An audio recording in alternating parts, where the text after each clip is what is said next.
Résumé du Tanya, Kaf Zayin Iyar. On est toujours dans le chapitre 52 dans lequel le Baal HaTanya nous explique les grands principes de la présence divine de la Shrina, comment la Shrina finit par arriver dans ce monde et à se dévoiler dans ce monde. Mais pour l'instant, on a vu une comparaison précédemment entre la Neshama, qui réside principalement d'abord dans le cerveau, mais qui se diffuse ensuite dans tous les membres, et effectivement la Shrina, la présence de Dieu, qui est le principe de la lumière infinie qui finalement se trouve dans tous les mondes et s'habille dans tous les mondes. Alors le point ici qui est essentiel, c'est que la Shrina, elle est en fait partout.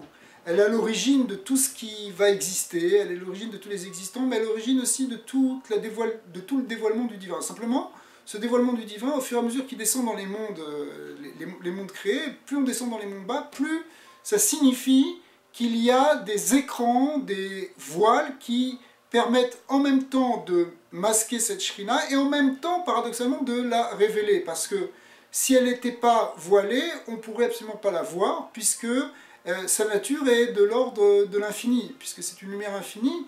Et on n'a pas de possibilité de la contempler si ce n'est pas avec un écran.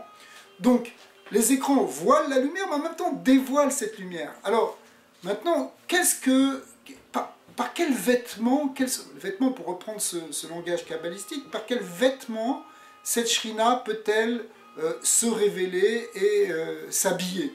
Eh bien, le Admor HaZaken nous dit, en fait, c'est essentiellement par la Torah et les mitzvot. C'est-à-dire que la Torah et les mitzvot permettent, et y compris et surtout lorsqu'on les accomplit dans ce monde-ci, finalement, de permettre à la Shrina de résider et de se dévoiler. Donc, les kélim, hein, les réceptacles de dévoilement de la Shrina, ce sont effectivement l'expression de la volonté de Dieu qui se trouve dans la Torah et les mitzvot, et c'est ça qui permet réellement le dévoilement de la Shrina.